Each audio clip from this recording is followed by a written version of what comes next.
Paramahansa Yogananda often reminded seekers that spirituality is not something far away, reserved only for monks, saints, or mystics, but rather the natural birthright of every soul. Each human being carries within himself the seed of divine consciousness, and the journey of life is nothing but the gradual awakening of that inner potential. Most people live on the surface of existence, chasing desires, wealth, recognition, or temporary pleasures. But sooner or later they feel a deep emptiness that no external success can fill. It is in this longing, in this subtle dissatisfaction with the world, that the higher spiritual life begins. Yogananda called this inner call the beginning of man's real awakening. In the early stages of spiritual living, prayer, devotion, and moral effort play a central role.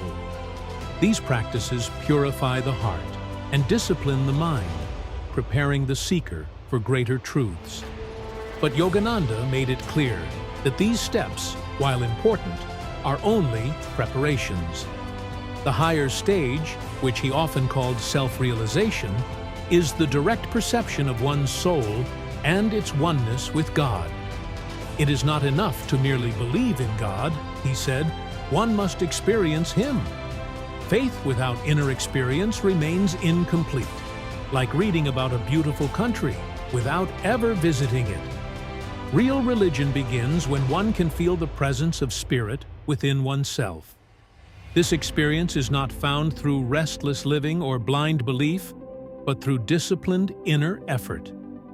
Meditation, particularly the sacred practice of Kriya Yoga that Yogananda brought to the West, is the royal path to that realization. The energy of the senses normally flows outward, binding the mind to external objects and keeping man chained to desires. But through scientific meditation, that energy is turned inward and upward, lifting the consciousness from the body and the restless thoughts into the silent realm of spirit. In that stillness, the soul begins to perceive a higher joy, a peace untouched by the world. This is the sign that one has entered the more advanced stages of spiritual life. But advanced spirituality is not just about meditating in isolation. Yogananda emphasized that balance is essential. One must meditate deeply and then bring that peace into daily activity. He often said, "Be calmly active and actively calm." Spirituality is tested not only in the silence of meditation, but also in the noise of the marketplace, in the challenges of family, career, and society. The truly advanced seeker is one who can maintain inner equanimity no matter what storms come from outside. Whether praised or criticized, rich or poor, healthy or ill, he remains anchored in the joy of the soul. This stability is the fruit of sincere inner practice. Another mark of higher spiritual living is the gradual dissolution of the ego. In ordinary life, man constantly identifies with his body, his name, his status, his possessions, and his personal desires. But when one begins to perceive the soul, he realizes that these are only temporary coverings. The true self is not limited to this brief human role, but is eternal, vast, and inseparably one with the spirit. Ego then slowly gives way to humility, and love begins to expand beyond the narrow boundaries of self. Such a person radiates kindness, compassion, and understanding toward all. He does not love others because of what they give or how they behave, but simply because he perceives God within them.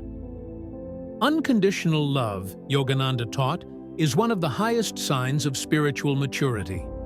Yogananda also explained that advanced spirituality does not mean withdrawing completely from the world. Instead, it is learning to live in the world without being bound by it. Perform every duty sincerely, he advised, but offer the results to God. When actions are done in this spirit of surrender, they no longer bind the soul with new karma. Life itself becomes a form of worship, and every activity a step toward liberation. In this way, One can be a householder or a monk, a worker or a leader, and still move toward the highest realization.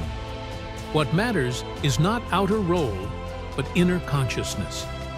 Such realization does not make one escape from life, but elevates one's entire perspective. The world is seen as a divine play, people as fellow souls, difficulties as opportunities for growth.